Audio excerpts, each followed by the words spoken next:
Hello my dear students, आज हम देखने जा रहे हैं क्लास 10th हिस्ट्री का chapter the age of industrialisation. और जो टॉपिक हम कवर करेंगे वो है इंडस्ट्रियलाइजेशन इन दी कॉलोनीज। अब बात आती है कि पहले इंडस्ट्रियलाइजेशन को थोड़ा देख लेते हैं और उसके बाद इंडस्ट्रियलाइजेशन इन दी कॉलोनीज को देख लेते हैं, क्योंकि एक रिलेशन जब तक आप बिल्ड नहीं करोगे तब तक आप कैसे बोल सकते हो कि इंडस्ट्रियलाइजेशन का जो दौर रहा है उसके अंदर हम देखेंगे कॉलोनीज के ऊपर उसका क्या इंपैक्ट पड़ता है। ये पूरा वीडियो जो है ना वो सिर्फ इस चीज को बताएगा कि इंडस्ट्रियलाइजेशन और जो कॉलोनीज है वो किस तरीके से आपस में लिंक्ड हो रखी थी।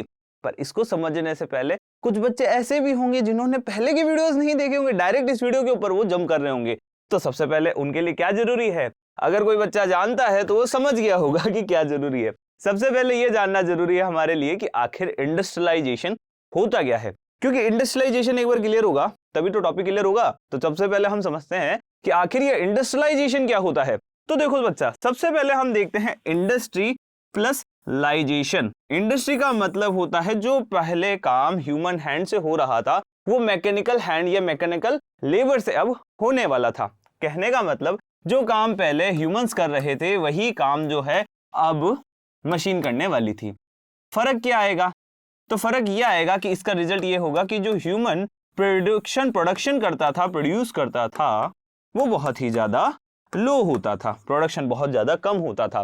पर जैसे ही मशीन्स ने प्रोडक्शन करना शुरू किया वैसे ही हम देखेंगे कि मशीन प्रोडक्शन करेगी और जो प्रोडक्शन होगा वो लार्ज स्केल पे होना स्टार्ट हो जाएगा। हम देखते हैं कि जैसे जैसे ग्लोबलाइजेशन का दौर शुरू होता है, जैसे जैसे कंट्रीज एक दूसरे को कॉलोनीज बनाना शुरू करती है, तो उसके कारण होता यह है कि ग्लोबल ट्रेड जो है वो एग्जिस्टेंस में आता है। जैसे ही ग्लोबल ट्रेड एग्जिस्टेंस में आता है, ग्लोबल ट्रेड के कारण अब हर एक गुड की जो डिमांड होती है वो भी बढ़ने लगती है। अब डिमांड बढ़ेगी तो उसके लिए प्रोडक्शन होगा, और प्रोडक्शन करेंगे तो प्रोडक्शन ह्यूमन हैंड से हो नहीं पाएगा, क्योंकि ह्यूमन जो है उसका जो प्रोडक्शन है वो बहुत ही ज्यादा लो होता है। तो हमें मशीन पे शिफ्ट होना होगा। तो ये जो शिफ्ट होने का जो ये प्रोसेस है ना उसे ही हम इंडस्ट्रियलाइजेशन कहते हैं। पहले काम ह्यूमन कर रहे थे, अब काम मशीन करेगी, ये होता है इंडस्ट्रियलाइजेशन। अब बात आती है कि एक ग्लोबल ट्रेड जो था ना वो शुरू हो चुका था।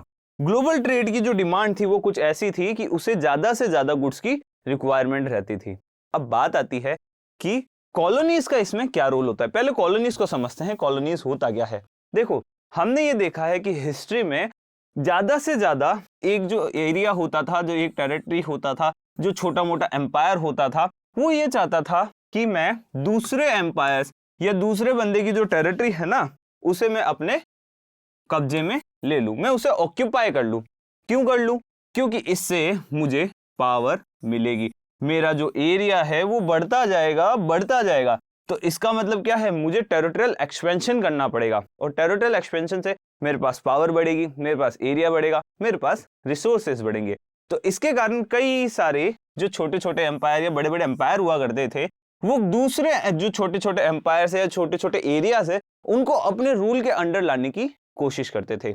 एक बार अगर कोई भी छोटा सा एरिया किसी एक एम्पायर के अंडर में आ जाता था तो उस एम्पायर के लिए वो जो एरिया है वो एक कॉलोनी बन जाया करता था। कॉलोनी जो होता था वो अपने मेन एम्पायर जिसने उसके ऊपर रूल करना शुरू किया है उसके जितनी भी रिसोर्सेस की नीड होती है उसको फुलफिल करता है, और साथ ही जितना ज्यादा रिसोर्स वो उस तक पहुंचाएगा उतना ही ज्यादा वो एम्पायर जो है फ्लरिश होगा। ऐसे कुछ जो थॉट्स होते हैं उस छोटी सी कॉलोनी के ऊपर पहुंचाए जाते हैं। तो कॉलोनी बस कुछ ही नहीं है, एक एरिया का दूसरे एरिया के ऊपर ऑक्यूपेशन जो है उसे हम कॉलोनी कहते हैं। तो चलो, इंडस्ट्रियलाइजेशन क्लियर हुआ, कॉलोनी क्लियर हुआ। अब दोनों के बीच के लिंक की बात करते हैं। तो देखो, होता ये था ना कि ग्लोबल ट्रेड जैसे ही एग्जिस्टेंस में आता है तब सबसे ज्यादा ग्लोबल ट्रेड के अंदर डिमांड थी गुड्स की। ऐसा बिल्कुल नहीं था कि कॉलोनीज बनने से पहले कोई ट्रेड नहीं हुआ करता था। इंटरनेशनल मार्केट जो है पहले से भी एग्जिस्ट करता था। और अगर हम इंडिया की बात करें, इंडिया जो स्पेसिफिक रीजन जो है वो पहले से ही बहुत बड़ा एक्सपोर्टर कंट्री रहता था। आज हम बात करते हैं तो इंडिया 5th नंबर पे आता है वर्ल्ड इकोनॉमी के पॉइंट ऑफ व्यू से। पर उस समय की हम बात करें तो उस समय इंडिया जो था वो वर्ल्ड की एक लीडिंग इकोनॉमी था।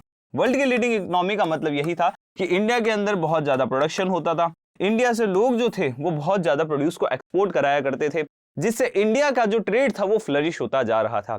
इंडिया स्पेसिफिक हम बात करते हैं तो इंडिया का जो ट्रेड था वो डिपेंड करता था टेक्सटाइल के ऊपर। अब टेक्सटाइल क्या होता है?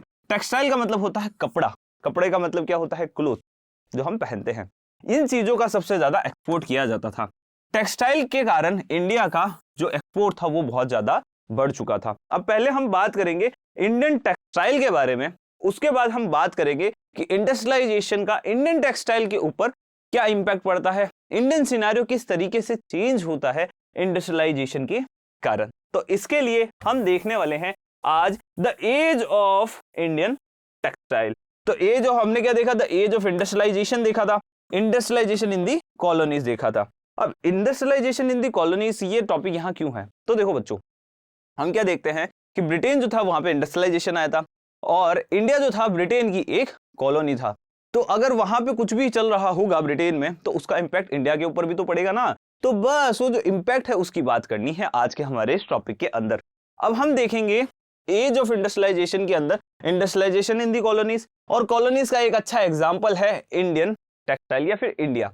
अब इंडियन टेक्सटाइल की अगर मैं बात करता हूं तो जब हम बात करते हैं इंडस्ट्रियलाइजेशन से पहले की दौर की, तो इंडस्ट्रियलाइजेशन से पहले इंडिया के अंदर सिल्क, कॉटन का बहुत ज्यादा एक्सपोर्ट हुआ करता था, बहुत ज्यादा इसका ट्रेड हुआ करता था। पूरे वर्ल्ड मार्केट में ये पता था सभी को कि इंडियन टेक्सटाइल जो है ना वो बेस्ट है, इंडियन टेक्सटाइल के आगे तो कुछ है ही नहीं, इंडियंस आर बेस्ट। तो ऐसा क्यों था? क्योंकि इंडिया जो था ना उसका जो प्रोड्यूस था, जो टेक्सटाइल था, उसका जो कॉटन था, उसका जो सिल्क था ना वो बहुत ही ज्यादा हाई क्वालिटी का हुआ करता था। अब हाई क्वालिटी कॉटन और हाई क्वालिटी सिल्क होने के कारण पूरे वर्ल्ड मार्केट के अंदर इंडियन कॉटन और इंडियन सिल्क की डिमांड जो होती थी ना वो बहुत ही ज्यादा होती थी। इन दोनों को ही हम टेक्सटाइल कहते हैं, इन दोनों से ही कपड़े बनाए जाते हैं ना, तो इसीलिए इन दोनों को ही हम टेक्सटाइल कहते हैं। तो क्या समझ में आया कि कॉटन और सिल्क का इंडिया जो है इंडस्ट्रियलाइजेशन से पहले बहुत ज्यादा ट्रेड किया करता था, बहुत ही ज्यादा हैवी क्वांटिटी में उसे एक्सपोर्ट किया करता था। क्या देखा हमने? इंडियन जो एक्सपोर्ट था वो इंडस्ट्रियलाइजेशन से पहले फाइनर वैरायटी ऑफ कॉटन के ऊपर डिपेंड करता था, सिल्क के ऊपर डिपेंड किया करता था। अब पहले हम ये समझते हैं कि उस समय में इंडियन कॉटन और इंडियन या फिर मैं कह दूं पूरा इंडियन जो टेक्सटाइल है वो किस तरीके से उसका एक्सपोर्ट का काम चल रहा था, ताकि हम ये जान सके कि आखिर वो पूरा जो प्रोसेस है वो किस तरीके से आगे बढ़ता है। तो देखो, इंडियन टेक्सटाइल की हम बात करें तो इंडियन टेक्सटाइल का जो ट्रेड है वो बहुत सालों से चल रहा था। ऑन लैंड भी होता था, ऑन सी भी होता था। ऑन लैंड का मतलब है कि कुछ ऐसे भी लोग होते थे जो जमीनी रास्तों से मतलब लैंड रूट्स का पता करते थे। सिल्क रूट के बारे में आपने पढ़ा था, याद है, the making of a global world. तो सिल्क रूट का लोग यूज किया करते थे। सिल्क रूट के अलावा भी कई सारे रास्ते हुआ करते थे जिनका लोग यूज किया करते थे, मर्चेंट्स यूज किया करते थे इंडिया तक पहुंचने के लिए। इंडिया तक पहुंचते थे, इंडिया से ये सारा जो कॉटन टेक्सटाइल हुआ करता था उसे परचेज किया करते थे और अपने होमलैंड उसे वापस लेके जाया करते थे, अपने घर देश वापस लेके जाते थे, वहां पे उसे सेल करते थे और सेल करके बहुत अच्छा वो बेनिफिट या बहुत अच्छा वो एक होता है ना प्रॉफिट अर्न कर लेते थे। तो हम देखते हैं कि इंडियन ट्रेड जो था वो उस समय लैंड के ऊपर किस तरीके से हो रहा था। तो देखो, हम ये जानते हैं कि पूरा वर्ल्ड जो इकोनॉमी है वो इंडस्ट्रियलाइजेशन से एक पहले के दौर की अगर बात करते हैं तो उस समय तक सिल्क रूट से जुड़ा हुआ था। एशिया ये रहा, एशिया में इंडिया ये रहा और ये रहा यूरोप। तो ऐसे में हमें समझ में आता है कि यहाँ से कई सारे सिल्क रूट हमें देखने को मिलते थे। कई सारे सिल्क रूट जो है वो इंडिया का हेल्प करते थे कि इंडियन टेक्सटाइल हो गया, इंडियन स्पाइसेस हो गया, उनके ट्रेड में उसे बहुत ज्यादा हेल्प किया करते थे। अब वो लोग कौन थे? वो मर्चेंट्स कहाँ से आते थे जो कि ऑन लैंड इंडिया तक पहुंचते थे, उनकी बात कर लेते हैं ताकि हम ये तो जाने कि आखिर वो लोग थे कौन जो परचेज कर रहे थे हमसे इतना अच्छा टेक्सटाइल। तो देखो, अर्मेनियन और पर्शियन जो मर्चेंट्स हुआ करते थे ना वो लोग थे जो लैंड रूट्स का यूज करते थे और वो हमारे इंडिया पहुंचते थे, टेक्सटाइल को परचेज करके अपने गृह देश वापस लेके जाते थे, अपना जो होमलैंड था ना वहां तक उसे वापस लेके जाते थे। क्या लेके जाते थे? कॉटन टेक्सटाइल लेके जाते थे। आगे हम बात करते हैं कि जो अर्मेनियन और ये अर्मेनियन और पर्शियन मर्चेंट्स आखिर होते कहाँ के थे। अर्मेनियन जो मर्चेंट्स होते थे वो अर्मेनिया के होते थे, पर्शियन जो है पर्शिया के होते थे। तो हमें ये समझ में आया कि पर्शियन जो रीजन है ना वहां के हुआ करते थे। अर्मेनियन और पर्शियन दोनों ही मर्चेंट्स इंडिया आते थे, इंडिया आ गए, इंडिया से अच्छा कुछ सब कुछ उन्होंने बाय कर लिया, उसको वो लेकर चले गए। उसको लेके जाने के लिए वो ईस्टर्न पर्शिया और सेंट्रल एशिया के अंदर जो लैंड रूट्स उन्हें देखने को मिलते थे उनका यूज किया करते थे। अब बात आती है कि वो लेकर कैसे जाया करते थे, क्योंकि आपको पता हो कि जो मशीन्स हैं या फिर मैं बात करता हूँ कार है, बाइक है, इन सभी चीजों का जो इन्वेंशन है ना, वो तो अब अभी हुआ है, हार्डली के अंदर सेंचुरीज में हुआ है। तो उससे पहले कैसे वो उन सभी चीजों को ट्रांसपोर्ट किया करते थे, ये भी हमारे लिए जानना इंपॉर्टेंट है। तो देखो, उस समय अगर आपको ट्रांसपोर्टेशन करना है तो उसका सिर्फ एक जरिया हमें देखने को मिलता था, क्योंकि जिन एरिया से होके उन्हें जाना था ईस्टर्न पर्शिया और सेंट्रल एशिया में, वहां के जो रूट्स थे वहां पे और कोई भी एनिमल फ्लेक्सिबल नहीं था as compare to camel. Camel जो है वो क्या कर सकता था, वो आसानी से किसी भी डेजर्ट को पार कर सकता था। कैमल जो है डेजर्टेड एरिया को पार करने के लिए बहुत ही ज्यादा सुटेबल था। तो ऐसे में हमें देखने को मिलता है कि कैमल जो है उसका यूज किया जाता था ट्रांसपोर्टेशन के लिए। कैमल का यूज कैसे किया जाता था, तो देखो होता ये था ना कि जैसे कि ये रहा एक कैमल, ओके, ये रहा एक कैमल, दिख गया, एक छोटा सा कैमल बनाया मैंने, ठीक है, नाराज मत होना। देखो, तो ये रहा एक छोटा सा कैमल। अब इस कैमल के इस बैग के ऊपर है ना, इस बैग के ऊपर कॉटन टेक्सटाइल को रख दिया जाता था, कॉटन रख दिया जाता था। कॉटन के जो बेल हुआ करते थे, बेल का मतलब होता है ऐसा, देखो राउंड राउंड शेप के ऐसे बनते हैं बेल्स, ऐसे होते हैं, देखो ये रहा ऐसे, ये ऐसे बेल्स हुआ करते थे। उन बेल्स को मतलब एक इकट्ठा उसको है ना, कॉटन टेक्सटाइल को यहाँ लटका दिया जाता था, एक को वहां लटका दिया जाता था। फिर इस कैमल से ट्रांसपोर्टेशन जो है वो पूरा ईस्टर्न पर्शिया और सेंट्रल एशिया के अंदर चलाया जाता था, क्योंकि और कोई एनिमल इसके लिए सूटेबल नहीं था। हम देखते हैं इंडिया के अंदर, राजस्थान के अंदर भी जो हमारे डेजर्टेड एरिया है, वेस्टर्न राजस्थान की हम बात करते हैं, तो वहां पे भी हमें कैमल्स देखने को मिलते हैं। और आज भी कई सारे जो ट्रेड है ना, मतलब हम बात करते हैं जो लोकेलिटी में हो रहे हैं वेस्टर्न हमारे राजस्थान के अंदर, वहां पे कई सारे जो लोग हैं वो आज भी कैमल का यूज करते हैं एक जगह से दूसरी जगह जाने के लिए, ठीक है। वो उसके पीछे छोटा सा कार्ट लगा देते हैं, कार्ट को लेके वो मजे से उसमें घूमते रहते हैं दिन भर। देखो पेट्रोल की तो प्राइसेस बहुत बढ़ चुकी, तो अब पेट्रोल तो वो लोग यूज कर सकते नहीं है, तो ऐसे में सबसे बेटर क्या रहेगा, सबसे बेटर जो है वो कैमल रहेगा। तो कैमल का वो लोग यूज करते थे। तो चलो ये तो बात हो गई ऑन लैंड। अभी तक हमने देखा कि ऑन लैंड जो है वो किस तरीके से ट्रांसपोर्टेशन किया जाता था। अब बात आती है ऑन सी, क्योंकि देखो हम ये जानते हैं कि इंडियन सी रूट जो है वो कब एग्जिस्टेंस में आते हैं, वो आते हैं 15 सेंचुरी के अंदर एग्जिस्टेंस में वो आ जाते हैं। मतलब पता पड़ जाता है कि हाँ ऐसा कोई रूट है सी का जहां से हम इंडिया को कनेक्ट कर सकते हैं। और सी रूट जो होते थे वो बहुत ही ज्यादा बेनिफिशियल होते थे, किसके लिए, मर्चेंट्स के लिए। मर्चेंट्स के लिए बेनिफिशियल इसलिए होते थे क्योंकि मर्चेंट्स जो है वो कम कॉस्ट के अंदर ज्यादा क्वांटिटी जो है सी रूट्स तक लेके जाया कर सकते थे, क्योंकि जो लैंड ट्रेड होता था ना वो बहुत ही ज्यादा मुश्किल होता था। लैंड ट्रेड से उन्हें कैमल का यूज करना पड़ता था। अब कैमल जो था ट्रांसपोर्टेशन का जो मीडियम था, पहली बात तो बहुत धीरे धीरे धीरे आगे बढ़ता था, और दूसरी बात कई सारे ज्योग्राफिकल फैक्टर्स को उन्हें देखना पड़ता था। तो ऐसे में सी रूट हमारे सामने आते हैं। सी रूट से जो इंडियन जो ट्रेड था वो और भी ज्यादा फ्लरिश होना स्टार्ट हो जाता है, क्योंकि सी रूट्स वो जरिया था जिससे ज्यादा क्वांटिटी ज्यादा जल्दी समय तक एक जगह से दूसरी जगह पहुंचाई जा सकती थी। तो ट्रांसपोर्टेशन का एक अच्छा मीडियम था सी रूट, जो कि 15 सेंचुरी के बाद से ज्यादातर यूज किया जाने लग गया था। ऐसा नहीं है कि 15 सेंचुरी से पहले कोई टाइप का सी रूट इंडिया के पास नहीं हुआ करता था। सी रूट्स हुआ करते थे, पर वो छोटे सी रूट्स हुआ करते थे। इंडिया के आसपास के जो नेबरिंग जो कंट्रीज थी वहां तक जाने के लिए ही हमारे पास सिर्फ क्या थे, सी रूट्स थे। अब चलो उन्हीं की ही हम बात कर लेते हैं। ट्रेड जो है सी पे भी हो रहा था। प्री कॉलोनियल पोर्ट्स की हम बात करते हैं। प्री कॉलोनियल पोर्ट्स आखिर होते क्या है, तो देखो जहां पे शिप्स को बांधा जाता है, जहां पे शिप्स को रखा जाता है, उसे हम कहते हैं पोर्ट, ठीक है। जो एकदम हमारे है ना, लाइक जैसे कि इंडियन पोर्ट्स कहाँ मिलेंगे, यहाँ मिलेंगे। देखो एकदम जो हमारी कोस्टल लाइन है ना उसके पास हमें पोर्ट्स देखने को मिलते हैं। अगर नहीं समझ में आता तो एक बार आप सर्च करके पता लगा सकते हैं कि पोर्ट्स आखिर दिखते कैसे हैं, ठीक है। आपने लाइफ में कभी ना कभी एक बार तो पोर्ट देखा ही होगा, ठीक है। अब देखो होता यह है ना कि मेन जो प्री कॉलोनियल पोर्ट्स होते हैं ना वो कौन से होते हैं, हम उनकी बात करते हैं। कई सारे पोर्ट्स होते हैं। अब कैसे होते हैं तो चलो वो देख लेते हैं। देखो इंडिया एक बहुत बड़ी ज्योग्राफिकल लैंड है।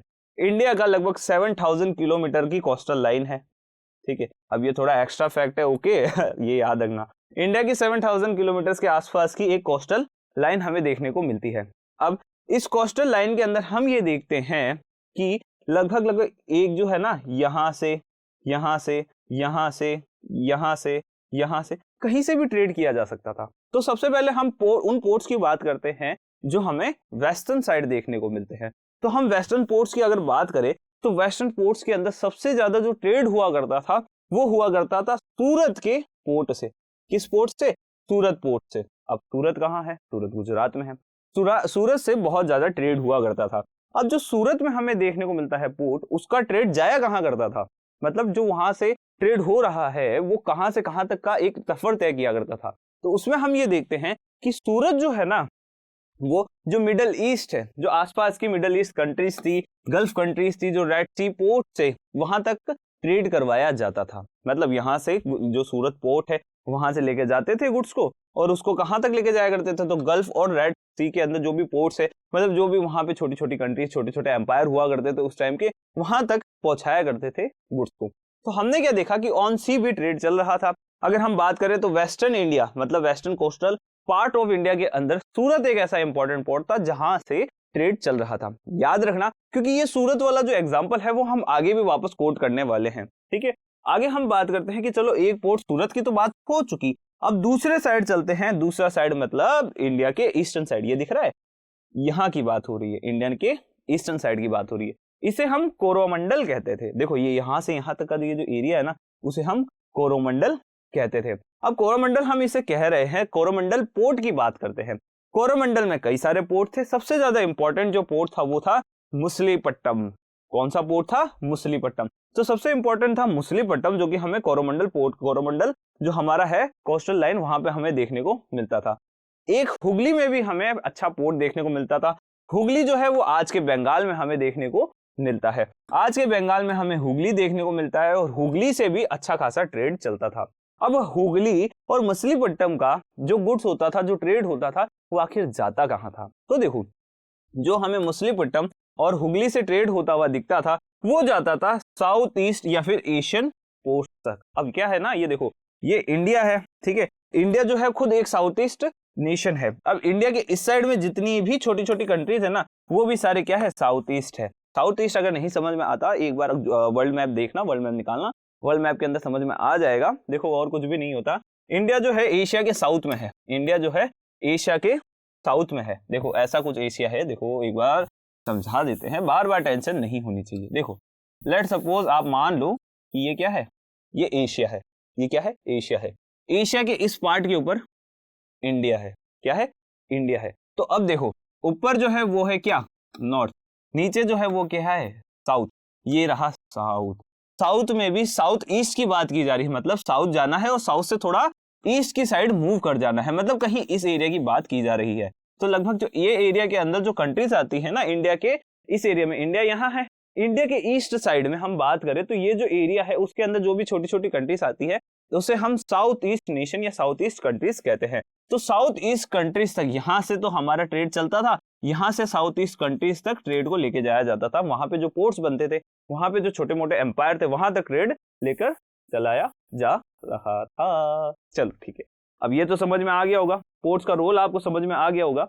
तो ये तो हमने देखी, ये तो पूरी कहानी हमने देखी जिसके अंदर हमने जाना कि किस तरीके से उस समय ट्रेड चल रहा था, किस तरीके से इंडिया एक ऐसी कंट्री बन के आ रहा था सामने जिसका ट्रेड जो था वो बहुत ही ज्यादा फ्लरिश हो रहा था, टेक्सटाइल बहुत ज्यादा अच्छे से आगे बढ़ रहा था। हम ये भी देखते हैं इंडियन टेक्सटाइल की जो डिमांड थी पूरे वर्ल्ड में हमें देखने को मिलती है। अब बात आती है कि चलो ट्रेड चल रहा था, पर आपको पता है ट्रेड कभी भी एक हाथ से आगे नहीं बढ़ता है। कोई एक बंदा कभी भी मिलके ट्रेड को आगे नहीं चला सकता है। तो इसका मतलब क्या है?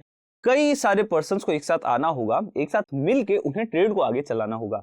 जब तक कई सारे लोग एक साथ नहीं आएंगे तब तक कभी भी कोई ट्रेड जो है चलाया नहीं जा सकता था।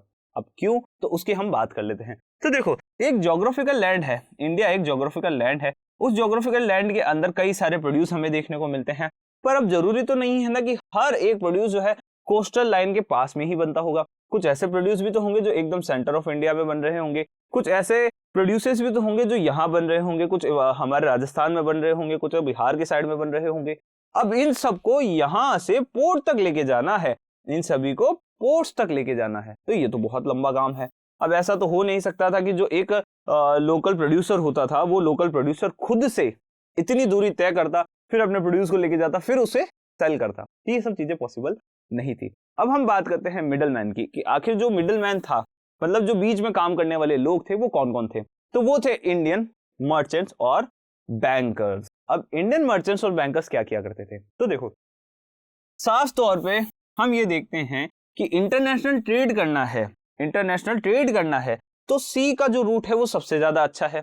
तो सी पोर्ट तक पहुंचाने के लिए, और सी पोर्ट के ऊपर जो भी मर्चेंट, किसी दूसरी कंट्री का मर्चेंट आके बैठा हुआ है, जिसे जो क्या कहते हैं हमारे जो भी गुड्स की डिमांड कर रहा है, उसकी डिमांड को फुलफिल कराना है, तो उसके लिए हमारे जो इंडियन मर्चेंट्स हुआ करते थे ना, वो उसके पास गुड्स को या सप्लाई को लेके जाया करते थे। गुड्स को लेके जाने के बाद वो उससे मोल भाव किया करते थे, नेगोशिएट किया करते थे। हो सकता है ना कि वो बंदा कह रहा है कि एक काम करो कि हमें 100 रुपीज के अंदर जो है आपका वो गुड्स जो है सेल कर दो। अब इंडिया वाला बोल रहा है कि नहीं, हम तो 120 में करेंगे। फिर उसने बोला कि चलो एक काम करते हैं, आपका ना मेरा 110 के अंदर डील फिक्स कर देते हैं। तो ये सारी जो चीजें हैं, नेगोशिएट करने का काम, या फिर मैं बात कहूं कि उसकी सप्लाई करने का काम, उसको कैरी करने का काम, ये सब इंडियन मर्चेंट्स किया करते थे। इन सभी इंडियन मर्चेंट्स के अलग अलग नाम भी हुआ करते थे, वो भी हम जानेंगे।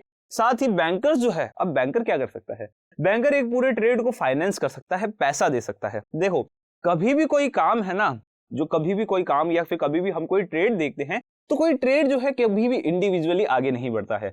किसी भी ट्रेड को आगे बढ़ाने के लिए सबसे ज्यादा जरूरी है मिडलमैन। अब मिडलमैन के अंदर एक बंदे का नाम आ रहा है जिसका नाम था बैंकर। अब बैंकर क्या करते हैं, बैंकर जो होते हैं पैसा देते हैं लोगों को पैसा क्यों देते हैं, ताकि वो इजीली ट्रेड कर सके। पैसा जो है उसकी रिक्वायरमेंट 3 जगह पे पड़ती है। एक जगह होती है किसमें, प्रोडक्शन में, एक जगह होती है कहां, प्रोडक्शन में, एक जगह होती है इन्वेस्टमेंट में, कहां पे, इन्वेस्टमेंट में, और एक जगह होती है ट्रांसपोर्टेशन में, कहां पे, ट्रांसपोर्टेशन के अंदर। तो हमें क्या जानने को मिला, प्रोडक्शन, इन्वेस्टमेंट और ट्रांसपोर्टेशन के लिए जरूरत होती है बैंकर्स की, ताकि जो बैंकर्स है वो फाइनेंस कर सके, वो पैसा दे सके, ताकि अच्छे से प्रोडक्शन हो सके, ताकि अच्छे से इन्वेस्टमेंट हो सके, ताकि अच्छे से ट्रांसपोर्टेशन हो सके। हो भी कुछ ऐसा ही रहा था। तो हम देखते हैं कि जो बैंकर्स होते हैं वो प्रोडक्शन को फाइनेंस करना शुरू कर देते हैं। कई सारे बैंकर्स जो होते हैं वो कहते हैं कि आप ज्यादा से ज्यादा प्रोड्यूस करिए, पैसे की रिक्वायरमेंट होती है तो पैसा हम दे देते हैं, पर आप प्रोड्यूस जो है वो करते रहिए। क्यों, ऐसा क्यों था, क्योंकि हम देखते हैं कि वर्ल्ड मार्केट में इंडियन टेक्सटाइल की बहुत डिमांड थी। सबको पता था कि अगर इसे सेल करने जाएंगे तो इससे सेल होगा और अच्छा खासा हमें प्रॉफिट भी देगा, तो सभी लोग उसको फाइनेंस करने के लिए राजी भी हो जाया करते थे। तो ज्यादा से ज्यादा प्रोडक्शन को फाइनेंस किया जाता था बैंकर्स के द्वारा।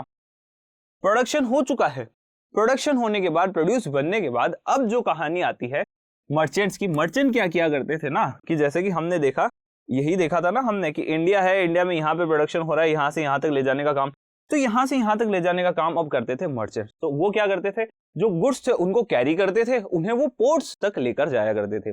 पोर्ट्स तक पहुंचने के बाद ये भी देखने को मिलता था, कई बार नेगोशिएट करते थे, कभी वो नेगोशिएट नहीं करते थे। ये जो केयरिंग करना, उस तक पहुंचाना, नेगोशिएट करना, कई बार उनको हम कहते थे सप्लाइंग एक्सपोर्ट, सप्लाइंग एक्सपोर्टर्स। ठीक है, अब ये सप्लायर्स क्या करते थे, सप्लायर्स जो है वही जो थे वो लोगों से उनका गुड कैरी करते थे और वो पोर्ट तक लेके जाया करते थे। वहां पे जो किसी और कंट्री का या किसी और एरिया का जो मर्चेंट बैठा है, उस मर्चेंट से डील करने का जो काम है वो सप्लायर्स किया करते थे। अब सप्लायर्स जो थे ना वो बड़े ही बड़े ही तेज बंदे हुआ करते थे, क्योंकि उनका काम क्या था, उनका काम था कि जो प्रोडक्शन हो रखा है उस प्रोडक्शन को कैरी करना है, उसे हम कहां पे लेके जाएंगे, उसे हम पोर्ट्स तक लेके जाएंगे। पोर्ट्स तक लेके जाने से क्या होगा, पोर्ट से लेके जाएंगे तो वो उन्हें सेल कर सकेंगे इजीली।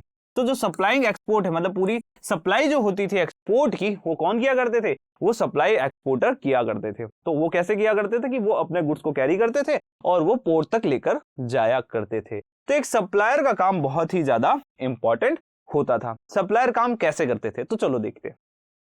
जो सप्लाई मर्चेंट होता था ना, वो पहले जाता था वेवर के पास। किसके पास, वीवो के पास।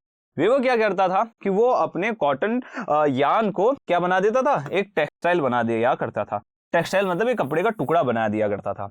उसे फिर वो पैक करते थे, उसके वो बेल्स बना दिया करते थे। जैसे देखा था ना अभी हमने थोड़ी देर पहले भी, उसके कई सारे बेल्स बना दिया करते थे। अब बेल बनाने के बाद उस बेल को कैरी करने का जो काम होता था वो मर्चेंट का होता था। अब जो मर्चेंट होता था वो बेल्स को कहाँ लेके जाया करता था, पोर्ट्स तक लेके जाया करता था। वहां पे जो बिग शिपर्स है, मतलब जो बिग शिपर्स होते थे उस टाइम, शिपर्स मतलब जो शिपर्स मतलब बहुत ही ज्यादा हम ये कह सकते हैं कि जो शिपिंग का भी काम करते थे, साथ ही साथ जो लोगों के जो डील्स होती थी उनको भी एग्जीक्यूट करने का काम करते थे। ओके, वो बिग शिपर्स होते थे।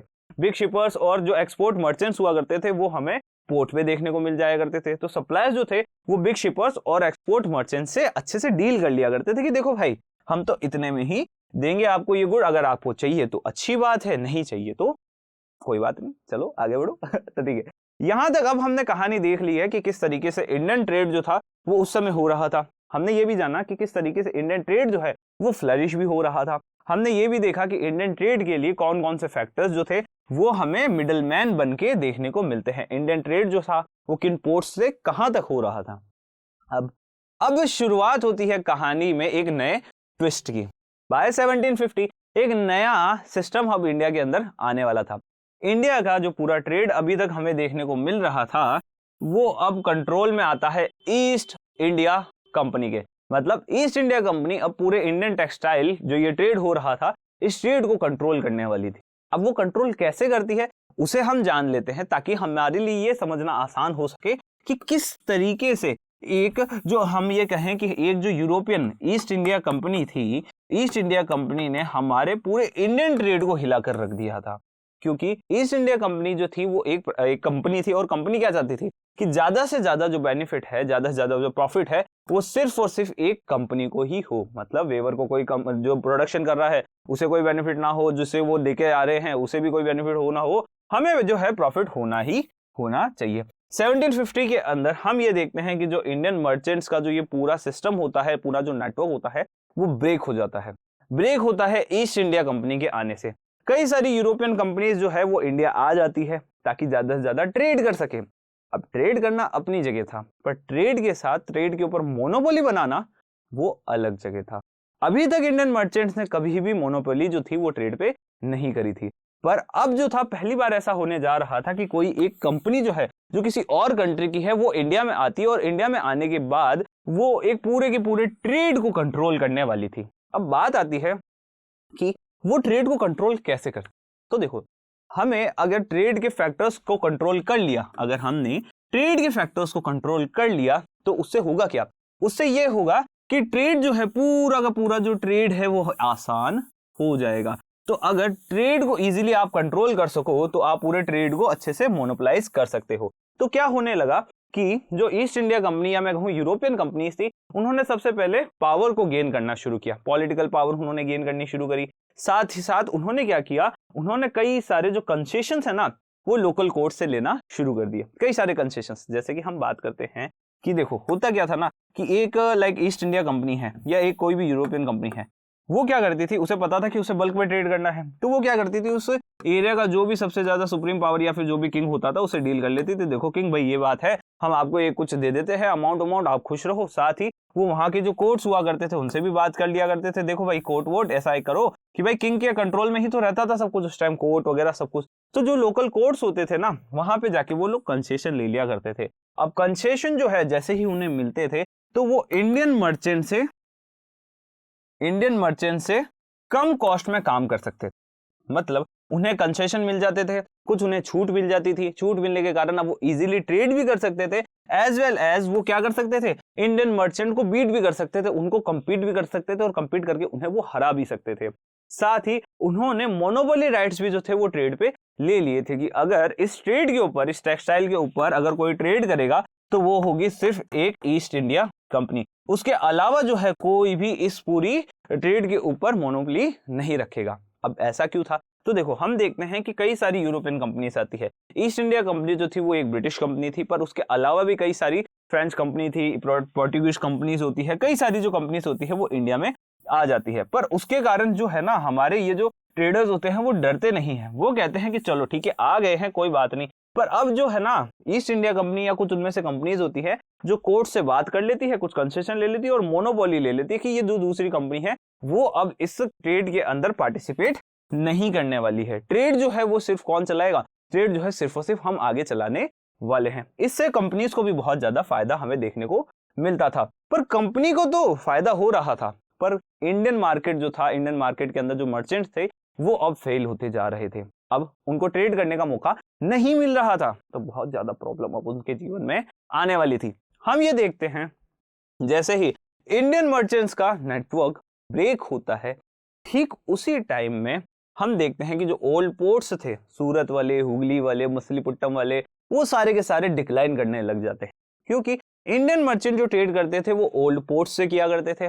पर जो ये ईस्ट इंडिया कंपनी है, ये जो कंपनीज आ गई, उन्होंने अपने खुद के नए पोर्ट्स जो थे वो बना लिए थे और उन पोर्ट्स से ही वो ट्रेड किया करते थे। आगे भी हम उनके पोर्ट्स के बारे में पता करेंगे। तो क्या होता था कि जितने भी ओल्ड पोर्ट्स थे, जैसे कि हम बात करते हैं सूरत की, हुगली की, ये सारे के सारे डिक्लाइन करने लग जाते हैं। इनके डिक्लाइन करने से हम देखते हैं कि जो इंडियन मर्चेंट जो भी एक्सपोर्ट कर रहे थे वो भी खत्म होना शुरू हो जाता है। इंडियन बैंकर्स जो पूरे के पूरे प्रोडक्शन को, या फिर मैं कहूँ कि पूरे ट्रेड को जो क्रेडिट दे रहे थे, फाइनेंस कर रहे थे, वो भी खत्म हो जाता है। और इन दी एंड जो लोकल बैंकर्स होते हैं वो बैंकरप्ट हो जाते हैं, मतलब अब उनके पास पैसा नहीं रहता है। उनके पास पैसा नहीं रहने के कारण अब जो लोकल मर्चेंट्स थे वो ट्रेड नहीं कर सकते थे, क्योंकि बिना पैसे कोई भी ट्रेड होने वाला नहीं था। और यह हमें देखने को मिलता है एक एग्जाम्पल से। हम सूरत से होने वाले ट्रेड की, या फिर मैं कहूं कि ओवरऑल जो ट्रेड चल रहा था जो कि सूरत से किया जाता था, उस ट्रेड की वैल्यू से हम समझ सकते हैं कि किस तरीके से उस समय एक मेजर इंपैक्ट जो है ना वो हमें देखने को मिलता है। किसके ऊपर? वो हमें देखने को मिलता है हमारे इंडियन मर्चेंट्स के ऊपर। सूरत की हम बात करें तो 17th सेंचुरी में जहां सूरत का पोर्ट 16 मिलियन का एक्सपोर्ट किया करता था, मतलब 16 मिलियन के गुड्स का एक्सपोर्ट किया करता था, वहीं 1740s के अंदर देखा जाता है कि वो जो ट्रेड जो पहले 16 मिलियन हुआ कर रहा था वो अब 3 मिलियन ही रह जाता है। मतलब एक मेजर इंपैक्ट जो है वो इंडियन मर्चेंट्स के ऊपर हमें देखने को मिलता है। इंडियन मर्चेंट्स जो थे अब वो पहले जैसा काम नहीं कर पाते हैं। इंडियन मर्चेंट्स का पूरा नेटवर्क जो था वो अब टूट जाता है। अब इंडियन जो ओल्ड पोर्ट्स थे, हुगली वाले, सूरत वाले, वो तो डिक्लाइन करने लगते हैं। तो नए पोर्ट्स भी तो आ रहे होंगे ना, जिससे यूरोपियन कंपनी ट्रेड कर रही होगी। तो वो नए पोर्ट्स कौन से थे? तो उन नए पोर्ट्स की हम बात करते हैं। वो नए पोर्ट्स थे बॉम्बे एंड कैलकाटा। बॉम्बे एंड कैलकाटा नए पोर्ट्स बनकर सामने आए थे। बॉम्बे और कैलकाटा के जो ये नए पोर्ट्स थे ना, वो सबसे ज्यादा अब फ्लरिश हो रहे थे। यहीं से ही सबसे ज्यादा ट्रेड किया जा रहा था। जो ट्रेड यहां से गया वो ट्रेड यहां पहुंच गया था। इनका ट्रेड जो था वो लगातार अब बढ़ता जा रहा था। इसके कारण हम देखते हैं कि आज भी अगर आप देखोगे तो बॉम्बे, कैलकाटा, उनके जो पोर्ट्स है वहां से आज भी एक हैवी ट्रेड हमें देखने को मिलता है। आगे हम बात करते हैं कि जैसे ही नए पोर्ट्स आते हैं तो ये जो नए पोर्ट्स का कंट्रोल होता है, मैनेजमेंट होता है ना, वो भी यूरोपियन कंपनीज के हाथ में ही चला जाता है।